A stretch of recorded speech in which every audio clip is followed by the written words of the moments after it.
tita. Una na po ako. Sa susunod kong pagpunta dito, paglulutuan ko kayo ng sinigang na salmon. Alam ko po, maganda yun sa mga na-stroke. At alam ko na paborito mo yung miso. Kaya dadamihan ko pagbalik ko.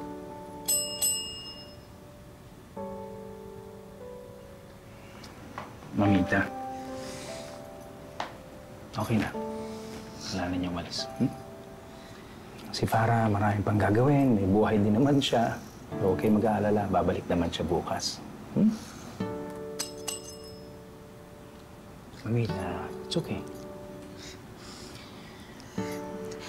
Mita, gustuhin ko man mag-stay, pero hindi pwede. Okay, Mamita. Hindi na kayo umiyak. Okay. She's going to stay, okay? She'll stay for the night, pero pababantayan kita kay Anang. Talaga?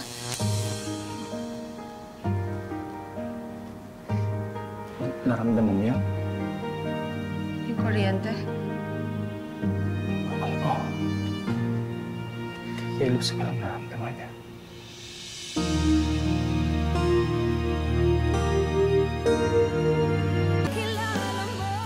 Anyway, pinagbibigyan ko lang si Mamita.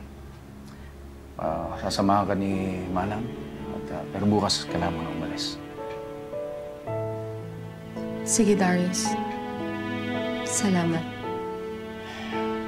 Anyway, sige. Mauna na ako. Mamita.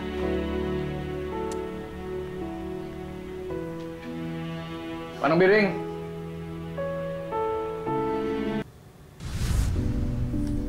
Talaga?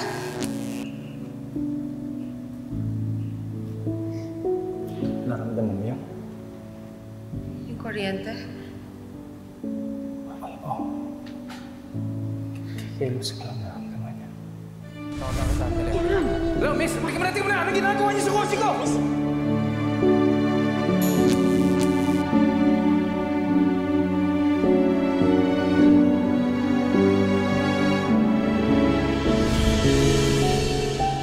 Kapag nakita ko pa yung babaeng yan dito, kakaladkalin ko na talaga siya palabas.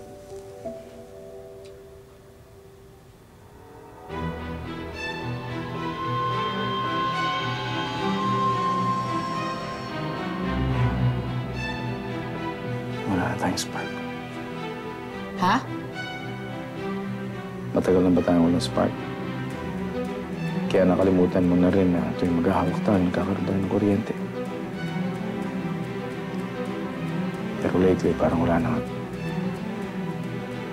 Teka, bakit mo ba biglang tinatanong yan? Nag-spark ka na ba sa iba?